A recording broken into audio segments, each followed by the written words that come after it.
Now we review Freddy's Nightmares Season 1, Episode 4. Freddy's Tricks and Treats! Alright, ladies and gentlemen, so I am working my way through Freddy's Nightmares. And I am at Episode 4, which is Freddy's Tricks and Treats, which features more Freddy than the last two episodes, but not quite as much Freddy as the first episode. And I mean, it sounds like they were saying, hey, you know, we want Freddy in our Nightmare on Elm Street TV series, which is good. But this particular episode follows a woman who is suffering extreme guilt over the death of her grandmother, as she had already lost her parents. And, well, like the last two episodes, this episode sort of feels like there's a chunk missing in the middle, and that it's two different stories that were spliced together, with Freddy kind of forced in there to make a point. I mean, there is the latter half of this particular episode deals with like a dream machine that permits people to visually see dreams. And this is supposed to help with psychology in some case.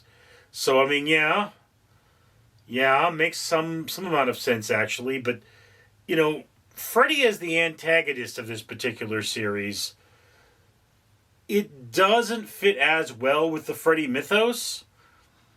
And, again, you know, he's not making the kills like he does in the movies. The kills in the movies are like, oh my god, that is just out there.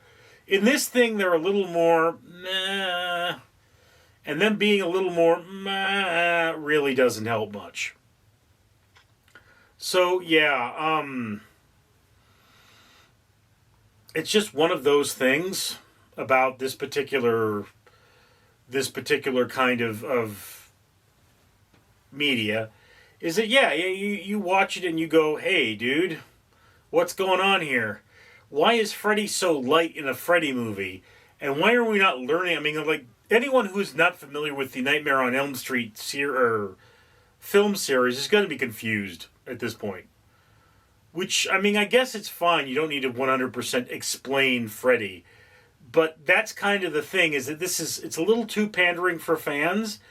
And it feels like it needed to be a movie. You know, it really does. In addition, there's a scene where, like, this chick has taken her clothes off and she's, like, running around in her underwear. Her underwear is way not sexy. It's athletic underwear. It's very supportive, but it's not sexy. So, yeah, I mean, again, this episode is getting something like a 6.3 on IMDb. I would put it more around a 5. I mean, it's middle of the watch list. It's not really great cinema or great television, as things may be. It's not terrible. It is set on Halloween, though. Hence the name Freddy's Tricks and Treats. But that's only the first half of the episode. So again, it feels like these were meant to be shorter, and then they were spliced together later on. Like everything was supposed to be a two-parter. In all reality, you know, what they probably should have done was make them, like, longer, have more committed storylines.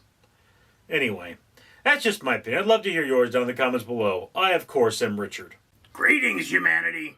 I'm Randall the Rat, and I'm here to remind you that, well, you should probably comment, like, and subscribe now. And why? Well, the world isn't all that great, and Random Street Theater here is trying to change it. We do things like have trash removed from the ocean, pay for trees to be planted, and even feed orphans. And you can help. You can comment, like, and subscribe. And it's free. When you think about it, if you don't do those things, well, what are you saying? Are you saying you don't care about the ocean and trees and even orphans? Well, sounds like you're a bad human. And you have a delicious face.